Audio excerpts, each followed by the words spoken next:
ഇതുപോലെ കിടന്ന റൂമിനെ ഇങ്ങനെ ആക്കി മാറ്റണം എന്നുള്ള സീരീസ് ഇല്ല. ഇത് പാർട്ട് 4 വീഡിയോ ആണ്. കഴിഞ്ഞ വീഡിയോയിൽ കമന്റ് ബോക്സിൽ ഒരുപാട് പേര് പറഞ്ഞു ബ്രോ പെയിന്റ് അടിക്കണേക്കാട്ടി നല്ലത് വാൾ സ്റ്റിക്കർ വാങ്ങിച്ച് ഒട്ടിക്കണേന്ന്. എന്തായാലും പെയിന്റ് അടിച്ചിട്ടുണ്ട്. അതിന്റെ കൂടെ തന്നെ വാൾ സ്റ്റിക്കർ കൂടെ വാങ്ങിച്ചായിരുന്നു റൂം കുറച്ചും കൂടെ ഒന്ന് അടിപൊളിയാക്കാൻ വേണ്ടിയിട്ട്. ഇതാണ് ആ വാൾ സ്റ്റിക്കർ. മീഷോ എന്ന് വെറും 60 രൂപ എടുത്താണ് വാങ്ങിച്ചത്. മൊത്തം 24 പീസ് ഉണ്ടെന്നാണ് പറഞ്ഞത്. നമുക്കിത് തുറന്നിട്ട് ഇതിന്റെ ക്വാളിറ്റിയും ഇതെങ്ങനെയാണ് ഒട്ടിക്കണേന്ന് കൂടെ ഇതിൽ കൂടെ കാണിച്ചത്. ഇതാണ് ആ വാൾ സ്റ്റിക്കർ.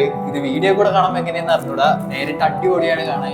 അതിന്റെ കൂടെ തന്നെ ഒട്ടിക്കാൻ വേണ്ടിയിട്ട് ഒരു ടാപ്പും കൂടെ കിട്ടണുണ്ട്. ഇത് തുറന്ന് നോക്കും വരെ ഞാനും വിചാരിച്ചില്ല ഇതിൽ ഇത്രയും ക്വാളിറ്റി കാണുമെന്ന്. എന്തായാലും 60 രൂപയ്ക്ക് ഈ ഒരു സാധനം വെറുത്തായിട്ടുള്ളതാണ്. ഇതിന്റെ കൂടെ കിട്ടിയ ടൈപ്പ് ഞാൻ ഇതുപോലെയാണ് 4 സ്ഥലത്തായിട്ട് ഒട്ടിച്ച. നിങ്ങൾ ഒട്ടിക്കുമ്പോൾ ഒരു 5-6 സ്ഥലത്തായിട്ട് ഒട്ടിക്കണായിരിക്കും ഏറ്റവും കൂടെ നല്ലത്. അങ്ങനെയാണെങ്കിൽ വാളിൽ നല്ല രീതിയിൽ തന്നെ ഒട്ടിയിരിക്കുകയും ചെയ്യും.